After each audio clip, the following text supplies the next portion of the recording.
ओम श्री परमात्मने नमः. ज्ञानदेवांचा आत्मसंवाद प्रकरण 3. वाचा ऋण परिहार. ऋणशेष कसा शिल्लक राहतो भाग 2. ओवी आहेत 27 आणि 28.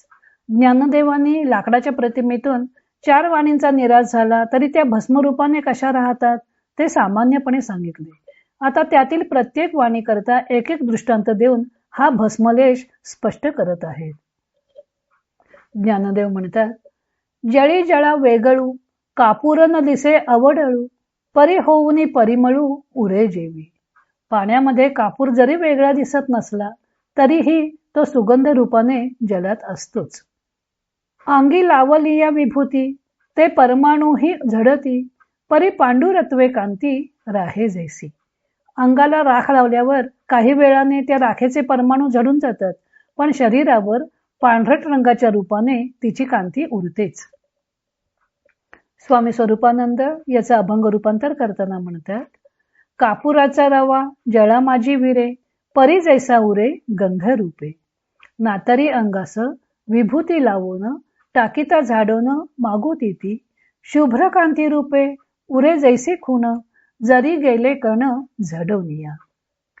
लाकूड जळून गेल्यावर राख उरते तद्वत 4 वाणींचा 4 देहांसह निराश झाला तरी त्या तत्वज्ञानाचा दिवा प्रदीप्त करून वेगळ्या स्वरूपात प्रवाहित होतात. त्याला ज्ञानदेव भस्मलेश म्हणत आहेत. त्यातील प्रत्येक वाणीचा भस्मलेश स्पष्ट करण्यासाठी त्यांनी 4 दृष्टांत दिले आहेत. पहिला दृष्टांत आहे कापराचा. वैखरी वाणी स्थूल देहाबरोबर सती जाते. वैखरी वाणीचा भस्मलेश सांगण्यासाठी कापुराची प्रतिमा आली आहे. कापूर पाण्यात विरघळून जातो तेव्हा त्याचे स्थूल रूप नाहीसे होते, तो दिसेनासा होतो. त्याचे स्थूल रूप दिसेनासे झाले तरी पाण्यात तो गंधरूपाने राहतोच. त्याप्रमाणे वैखरी वाणी स्थूल देहाबरोबर नाश पावते, पण कापराच्या पाण्यातील गंधाप्रमाणे उरते.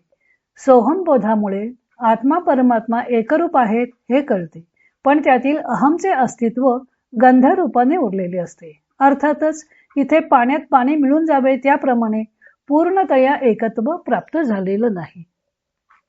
दुसरा दृष्टांत आहे विभूतीचा.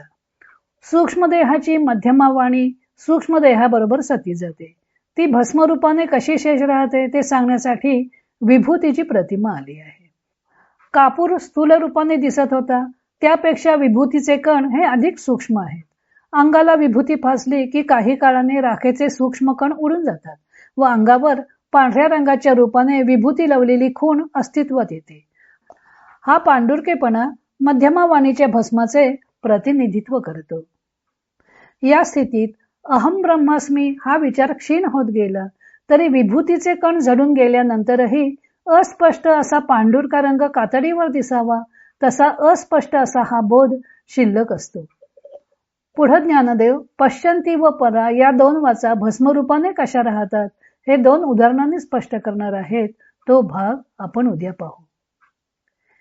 इतर अनेक ग्रंथांचा आधार घेऊन ज्ञानदेवांच्या अमृतानुभव या ग्रंथाचं लेखन व वाचन सौ मनीषा अभ्यंकर मिरज यांनी केलं आहे.